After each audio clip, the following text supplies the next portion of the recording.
and welcome to Live Parkinsons, Live an Exceptional Life. I'm your host, Chris Kustanbauter, and I've been living with Parkinson's for the past 13 years. The mission of this podcast is to help as many people as possible living with Parkinson's lead a great quality of life. Today's topic is Move It or Lose It, starting an exercise program with Parkinson's. In this podcast, we'll be discussing the benefits of exercise for people with Parkinson's. We'll delve into how exercise can help manage your Parkinson's symptoms, improve your mood, and one that we all worry about, slowing disease progression. We'll discuss why exercise needs to be an important part of your daily routine and the benefits it can provide in helping you to achieve a great quality of life. Before we dive into today's topic, I just have a brief disclosure. This podcast is for informational purposes only. It is not intended to diagnose or treat Parkinson's disease. Please ensure that you're following the treatment plan prescribed by your healthcare professional. The information being provided is based on my own personal experiences, research, and consulting experts in the field. Now, are you living with Parkinson's and know you should exercise but don't know how to get started or how to choose an exercise program that's right for you? Then this podcast will give you the guidance you need to get started. Now, before we really dive into the topic of starting a new exercise program, I wanted to give you a roadmap of what we're going to be talking about in this podcast.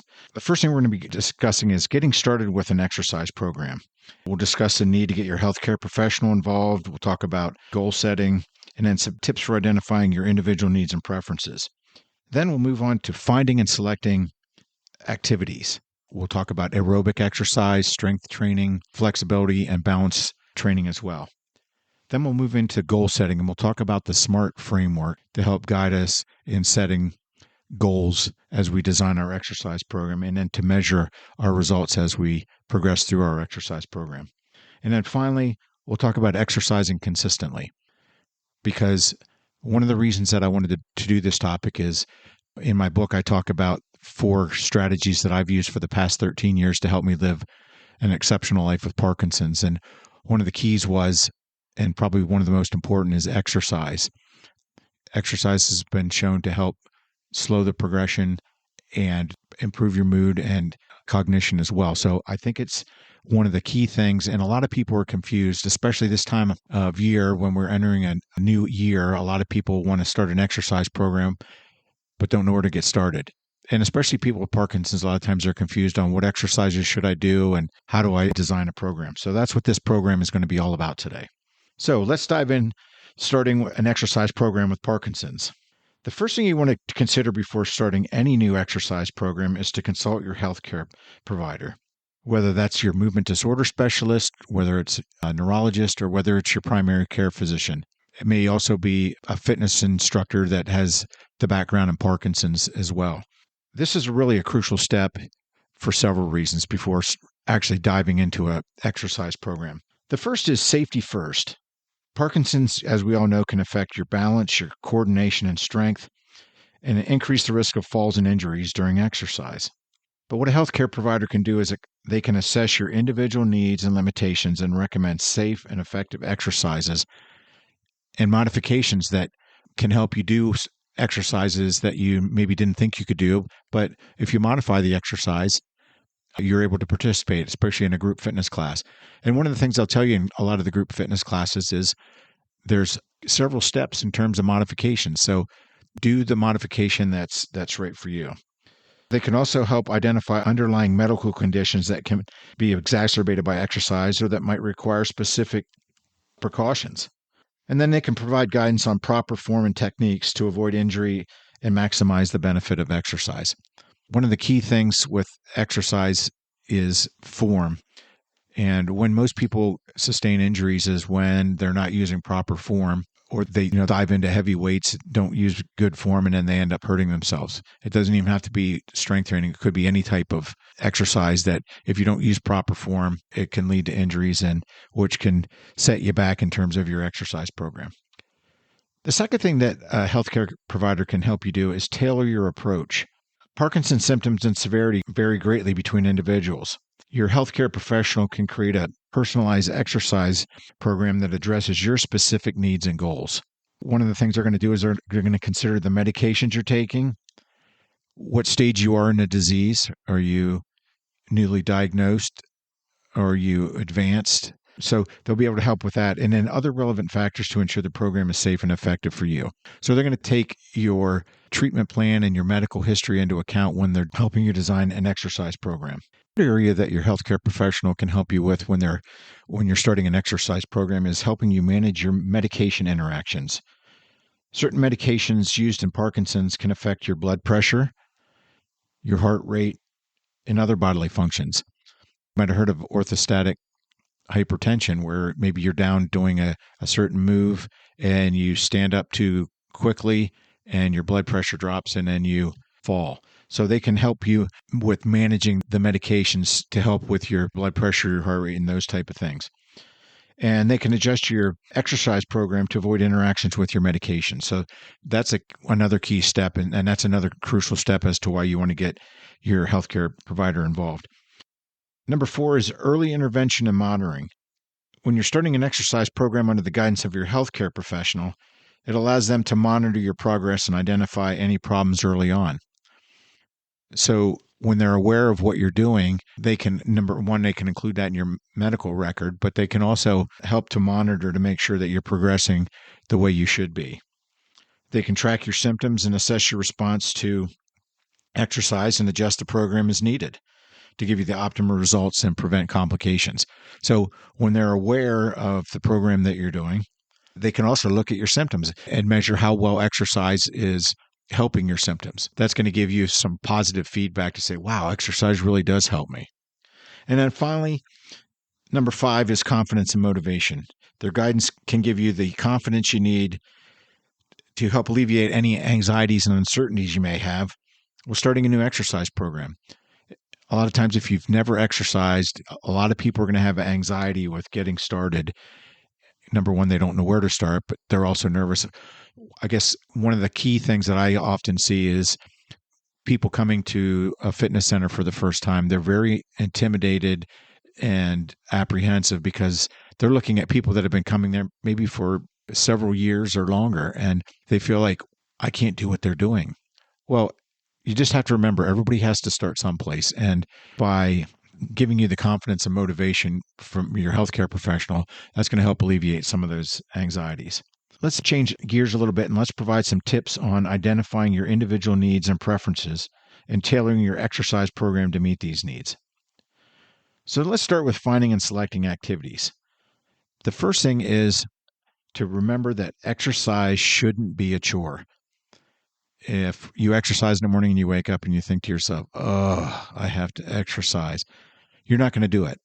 So what you want to make sure you do is you want to select activities that you enjoy, because when you select activities you enjoy, you're going to continue to do them. Think about it. If you hate swimming and somebody said, well, you need to go swim every day because it's good for you, you may do it for a week and then you're going to be finished. So make sure you pick activities that you enjoy, and then explore different types of exercise. Don't limit yourself to, well, I'm going to walk outside, or I'm going to do a little bit of weightlifting and maybe some balance exercises. Look at things like dance classes and water aerobics, Tai Chi, boxing, yoga. I do a class called Soul Fusion, which is a mixture of yoga, strength training, and cardio. So it's a combined class where a lot of times I wouldn't think of doing that by myself at home. Another group fitness class that I take is called BARRE. That's BARRE.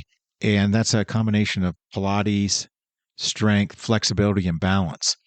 And it's a good opportunity to help coordinate my balance and stay flexible and limber as well. So make sure you explore different types of exercise, because there's an exercise program out there for everyone. And then think beyond the gym. Consider activities you're already enjoying, like gardening, maybe swimming in the outdoors when it's nice outside, and then even a brisk walk in nature. Maybe you have a nice walking trail or a bike trail that you can walk on. Utilize those as well. If you enjoy doing it and you do it on a consistent basis, you're going to reap the benefits of the exercise. And then start small and gradually increase your intensity. One of the things that I often see too, and I think most fitness trainers and experts will tell you, is you always have the people that want to come in and just start out and Katie bar the door and just go hard, essentially kill themselves on the treadmill or lifting weights. And then they're so sore for the next 2 or 3 days that they decide, I can't do this, and they give up. So remember, start out small and gradually increase. So if, for example, if you haven't been walking, don't set a goal of, I'm going to go out and walk 6 miles tomorrow, because that's unrealistic. So in that case, you might want to say, I'm going to walk for 10 or 15 minutes and then build on that. And then next week, I'm going to walk 25 minutes. And then the next week, add another 10 minutes on. And then combine some activities. Take a dance fitness class, like Zumba is a good example. Join Parkinson's friendly yoga groups or water fitness classes or boxing classes. Those are all types of things where you can combine different activities and get to meet new people. I love doing group fitness classes because everybody in there is encouraging, and they give you modifications to each and every exercise. So you don't have to feel like I can't keep up with the class, because like I mentioned, I'm in Soul Fusion and now I'm a little bit slower than the rest of the class. And there's a couple other people in the class with Parkinson's as well, but everybody cheers each other on. We push each other, but in the end, we also have modifications that we can use so that we feel good and we're getting the exercise that we need. And then also, you want to listen to your body. Pay attention to what feels good and what doesn't. Maybe you tried a bike class and it made your legs fatigued and you had trouble walking the rest of the day. Then you maybe want to try out some other activities. So make sure you listen to your body, give it the rest that it needs, but make sure that you continue with your exercise program. Now let's look at some strategies for conquering the common barriers to exercise in people with Parkinson's. Now, I stressed earlier that exercise is a powerful tool for managing your Parkinson's symptoms. But facing fatigue, stiffness, and fear of falling are some examples of symptoms that can challenge you and get in your way of starting an exercise program or continuing an exercise program. But fear not, there's some specific strategies that we can go over to help overcome the barriers and help you unlock your full potential of exercise, because exercise is going to really help you maintain a great quality of life. I can't stress how important exercise is. As I mentioned earlier, it's one of the key strategies that I've used, and the studies support it. The doctors will tell you it's, besides medication, exercise is going to help you maintain a great quality of life. So let's start with fatigue. That's one of the barriers people have. I can't do it. I'm too tired.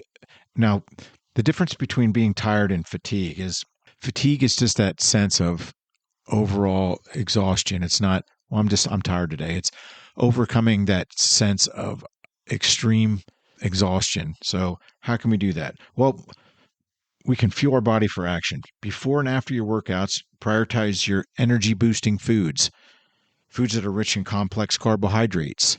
That can be your oatmeal, whole grains, those type of things. Lean proteins, chicken, turkey, fish, and then healthy fats.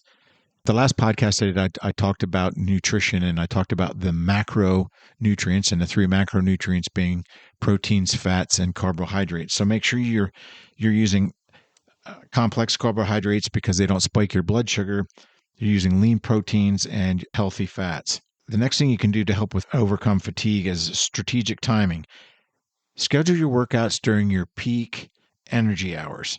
Now, me, I'm a morning person, so I exercise in the morning because that's when I have the most energy. I'm typically up by between 2:30 and 3:30 every morning, and by the afternoon, I'm very tired. So I always make sure that I exercise in the morning because that's when I have the most energy, and that's when I'm at my peak. And then consider microbursts of movement. You don't have to do all your exercise in one sitting. Not sitting, actually, you know what I mean, but you don't have to do it all at once. You can break longer sessions down into short, manageable chunks. So, for instance, if you exercise for an hour, instead of exercising for an hour straight, you may want to say, I'm going to do 6 10-minute segments throughout the day. And that's going to help you, and it's going to give you the same effect as one longer session. And then the next one is rest and recharge. You want to prioritize your quality sleep and relaxation techniques, like use meditation to help manage fatigue and boost your energy levels. Now, let's talk about the next challenge or barrier to starting an exercise program, which is stiffness. Those of us with Parkinson's know that you're very stiff a lot of the times, and that's just part of the disease progression, but stiffness can be overcome following strategies. First thing is to warm up wisely. Before you exercise, dedicate 10 to 15 minutes to do gentle stretches, maybe some light cardio, such as walking, and range of motion exercises to loosen up your joints and your muscles. Now, I typically stretch for 5 minutes or so. I do some light walking, and then I do a lot of shoulder exercises. I'll use either the PRX bands, or I'll do shoulder rolls, and I'll do big circles and little circles with my shoulders. And I'll also do some twisting of my trunk to help with my flexibility and range of motion. Another thing you can do is warm water works wonders. Take a warm bath or shower to improve flexibility and reduce stiffness. So when you're done, some fitness centers have a hot tub. I know when I do lap swimming and I get out, I'll go sit in the hot tub because it helps keep the blood flowing and it helps keep the joints lubricated. You can do the same thing if you just get done with a spin class, or whether you take a yoga class. You could go sit in the hot tub or sauna, or go home and, like I said, take a warm shower. That's going to help reduce the stiffness. Another is targeted therapy. Incorporate either physical therapy exercises or yoga poses specifically designed to improve flexibility and range of motion. And one of those could be child's pose. And that's where you're down on your hands and knees, and then you lean back towards your heels and you stretch your hands out as far as you can in front of you. That's a great stretch for your lower back. So use targeted range of motion exercises. And again, you can talk to one of the fitness experts at your fitness center to help give you some exercises that can help with stretching and range of motion. And then finally, stay moving. Avoid lying or sitting down for extended period of times throughout the day. Use gentle stretches and light movement to help keep your joints lubricated and prevent stiffness. Now, one of the things I know is I can't ride in a car for long periods of time. Usually 2 hours my limit. I have to get out and walk around because otherwise I get stiff, and find it very difficult to move after that. So I realize that I need to do that in order to be able to walk and function well when I get to my destination. And then the third barrier I want to talk about is fear of falling. And there's several strategies that you can use for this as well. And the first, we'll call them confidence boosters. What you want to do is start in a safe environment with adequate support. If you're in a gym, some gyms have padded floors that you could use, or grab bars. Also, walking poles. A lot of gyms have ancillary items. Walking poles can help you with your balance and your gait. And those exercises give you the confidence to do it. Now, feel free to also use the wall. If you're standing next to the wall and you're trying to stand on one foot to improve your balance, and you're doing some balance exercises, there's nothing wrong with using a chair or the wall to help provide support if you have a fear of falling. And then find a balance buddy. A lot of times when you exercise with a friend or family member for emotional support, it helps you when you're exercising, because it helps overcome that fear that you may have. And then strength and stability. If you can focus your exercises that improve your balance and coordination by taking things like Tai Chi or yoga, or if you have specific balance routines that you'd like to do, those are going to give you strength and stability. And then when you have strength and stability, you have a lot more confidence that you're not going to fall, because your core is strong and you feel good about being upright. And then mind over matter. Practice positive self-talk and visualization techniques to combat your fear. Remember, if you've built a strong core, you work on your balance and stability, you work out with a buddy, and you use the things that you need to help you with your balance, whether it be the wall or walking poles. There's nothing wrong with that. So make sure you utilize those as well. So those are some things that can help you overcome your challenges and barriers to getting started with an exercise program in terms of stiffness, fatigue, and fear of falling. Now let's shift gears and discuss some of the benefits of the different types of exercise when you're starting an exercise program. So I wanted to discuss the benefits of several specific types of exercise. I want to talk about aerobic exercise, strength and flexibility training, and balance and agility exercises. So let's start with aerobic exercise. So what exactly is aerobic exercise? You might have heard the terms aerobic and anaerobic. Aerobic means with oxygen and anaerobic means without oxygen, but aerobic exercise is also known as cardio or endurance exercise. It's any activity that gets your heart rate up and the oxygen flowing to your muscles for an extended period of time.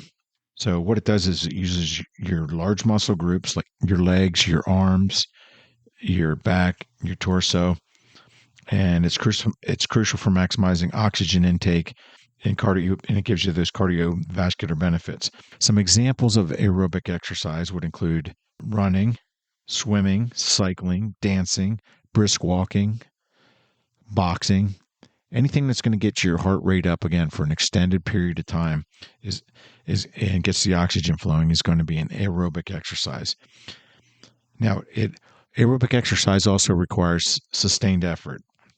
It isn't about bursts where you go out there and for a minute you have a big burst of energy and then you stand around for 10 minutes and then you do another burst of energy for a minute and continue that process. Instead, it involves maintaining a moderate pace for at least 10 to 30 minutes, depending on your fitness level. So again, if you're just starting out a program, you don't want to jump in and start doing 30, 45 minutes because you're going to end up being sore and fatigued. And another key for aerobic exercise is it's oxygen dependent. Unlike anaerobic exercise, which relies on stored energy, aerobic exercise uses oxygen for the fuel. So this continuous oxygen supplies allows you to exercise longer. So that's the difference between aerobic and anaerobic exercise. Anaerobic exercise, you're using your stored energies. And then another benefit of aerobic exercise is it improves cardiovascular health. It strengthens your heart, improves your lung function, and increases the blood flow, leading to better overall cardiovascular health. And it helps reduce the risk of heart disease, stroke, and high blood pressure. By participating in aerobic exercise several times a week, you're strengthening your heart, your lungs, and it's going to help you with your heart again and hopefully prevent strokes but keep your blood pressure in check as well. And then finally, another benefit of aerobic exercise is it boosts or improves your overall well-being. It increases your energy levels and reduces fatigue. It improves your mood and reduces stress and anxiety. One of the things that you often hear is the runner's high. By exercising with aerobic exercise, you release endorphins, which are mood-boosting chemicals in your body that make you feel good. So by doing aerobic exercise, you can improve your mood and reduce your stress and anxiety. Another thing that aerobic exercise does, it helps you build stronger bones and muscles because remember, you're using the large muscle groups to help you with aerobic exercise. It helps you with your weight management. So if you can participate in aerobic exercise at least 3 times a week, it's going to help keep your weight in check as long as you're not overeating. It gives you better sleep quality. When you're participating in aerobic exercise, usually it tires you out and you sleep better at night. It gives you better sleep quality. And then it also helps with your cognition, makes you sharper because you have the blood flowing. More blood flowing to the brain is going to help the brain and it's going to nourish the brain. So as you can see, it's important to include aerobic exercise as part of your exercise program. And again, these would include things like brisk walking, where you have a little bit of difficulty talking while you're walking, cycling, swimming, boxing, dancing, anything that's going to get your heart rate up and oxygen flowing. And then let's move on to strength training, which is another key aspect of starting an exercise program. One of the things I want to mention is don't be intimidated by weights. Strength training, even with light weights or body weight exercises, is incredibly beneficial for people with Parkinson's.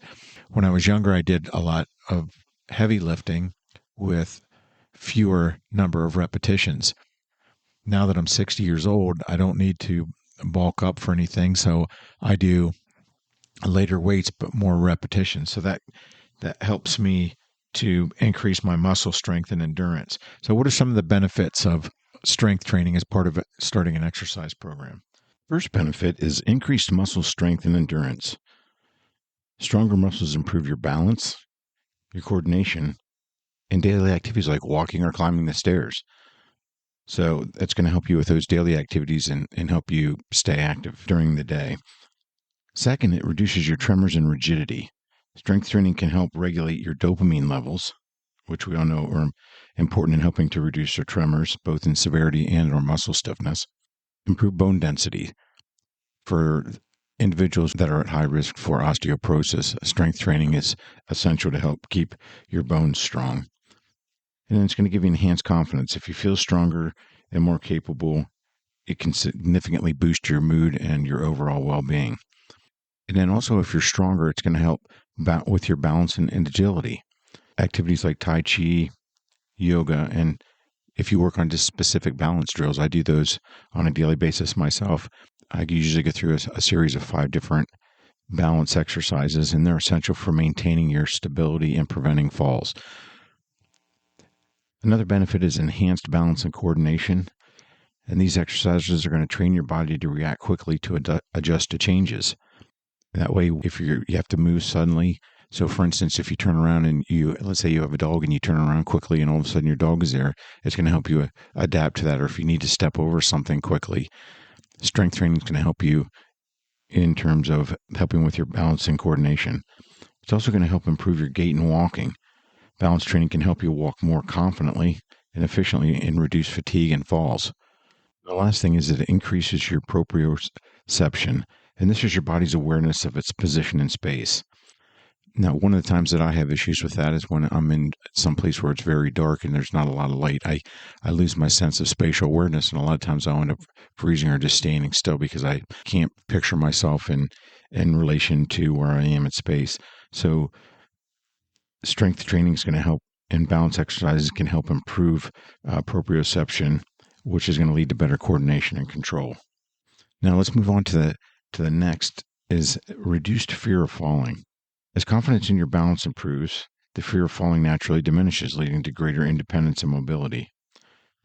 Now remember, it's important to select activities you enjoy, so continue doing them for the long term to realize maximum benefit.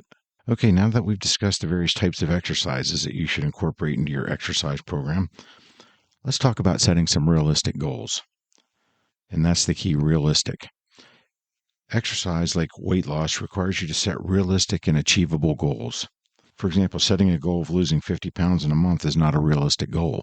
So what we want to focus on today is how can we set goals that are both achievable and that we feel like we're making progress. And one of the best ways to get realistic, achievable goals is to use what they call the SMART framework. And this framework provides a clear roadmap for success, making some of your goals more attainable and make sure that you're making progress. So what does SMART stand for? SMART stands for specific, measurable, achievable, relevant, and time-bound. So they're the 5 areas of goal setting that make up the SMART framework. So let's take a look at how can we apply the SMART framework to your Parkinson's exercise routine when you're starting a new exercise program.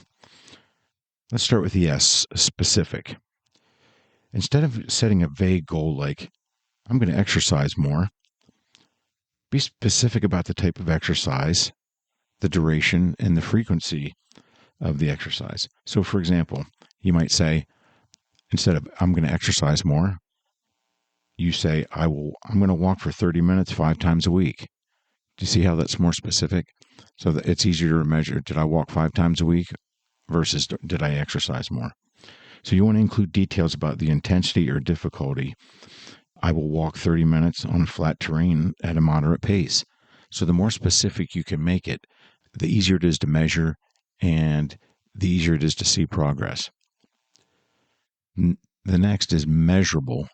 Letter M for measurable, and that's you can track your progress using a pedometer, fitness tracker. I happen to use an Apple Watch, but there's Fitbits and Garmin trackers, or you can just use a simple logbook. And by visualizing your progress. It can be very motivating.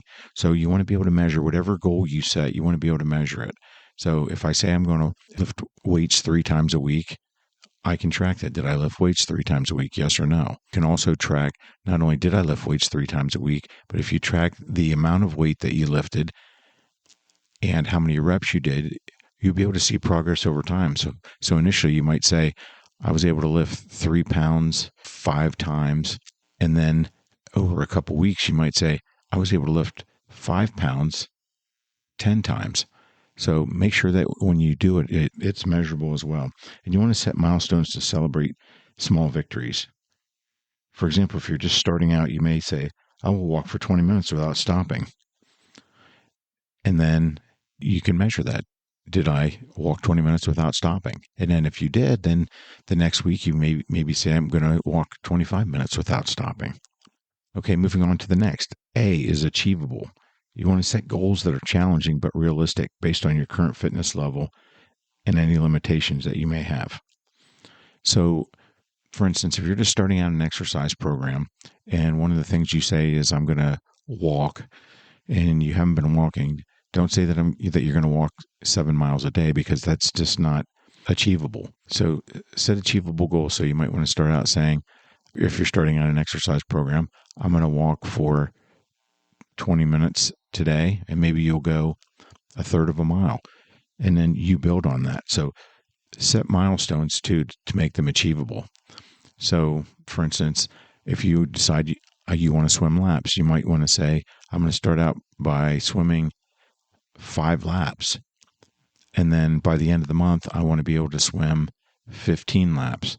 So start out small and then build on your goals. And then don't be afraid to adjust your goals as needed.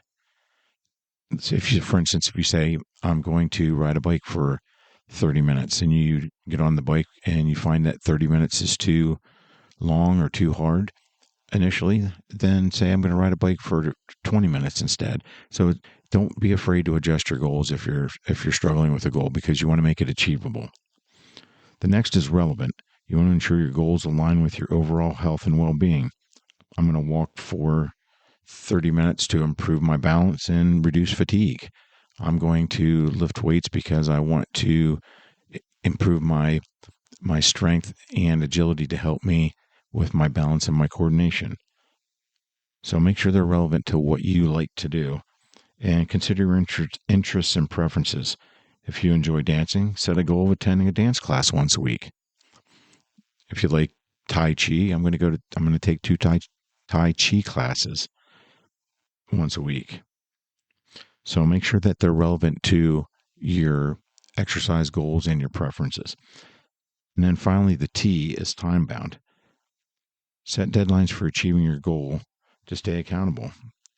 For example, I'm going to strength train 3 times per week for 30 minutes by the end of the month.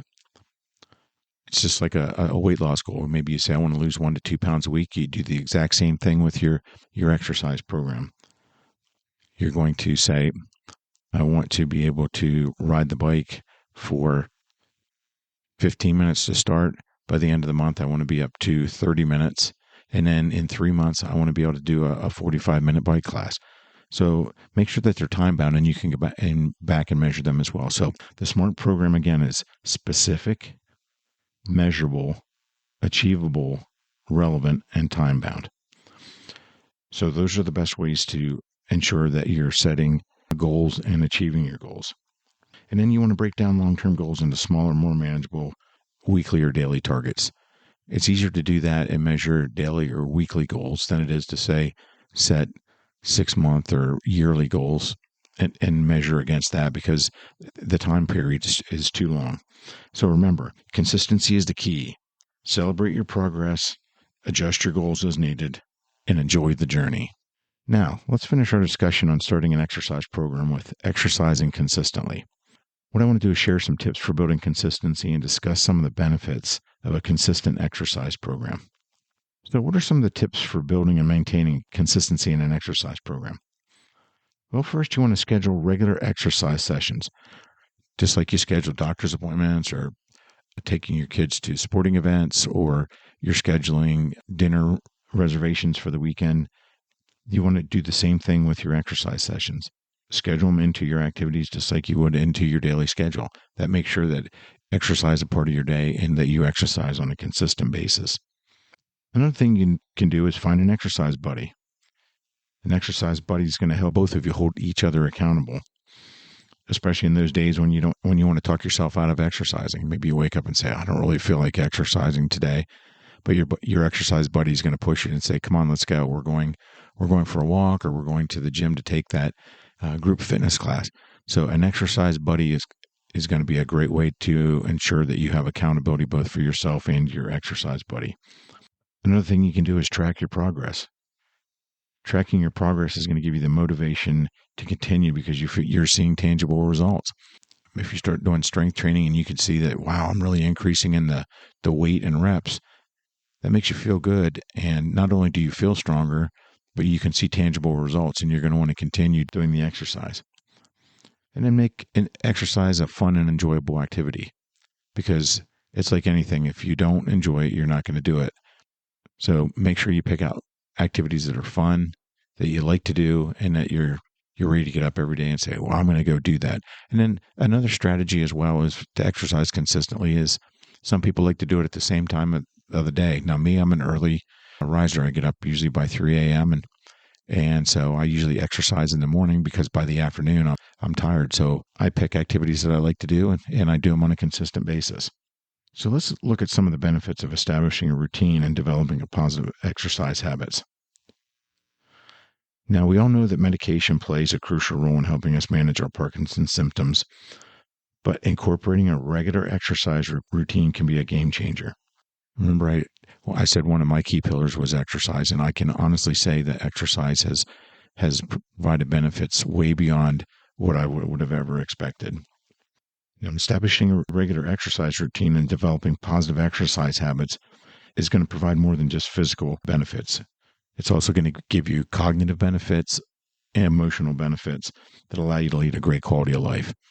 Exercise always is going to make you feel good, and it's going to help with your cognitive function. So it's going to provide overall health benefits. So what are some of these benefits that we're talking about with a consistent exercise routine? Well, the first one is symptom management. Exercise can significantly improve or reduce various Parkinson's symptoms, including tremor and rigidity. Regular movement can help regulate your dopamine levels. And we know that if we can help to stabilize our dopamine levels, it's going to help to reduce our tremors and our stiffness.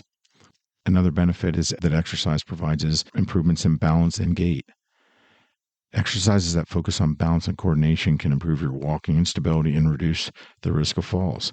Now, I mentioned earlier that I participate in a class called Soul Fusion, which was a combination of yoga, strength, and cardio. But I also participated in another group fitness class. It's called BARRE, BARRE, and that's a combination of Pilates, strength, and balance. And so I work on my balance in different ways, taking different classes. So variety is really important as well. Another benefit is it's going to help with your fatigue and sleep.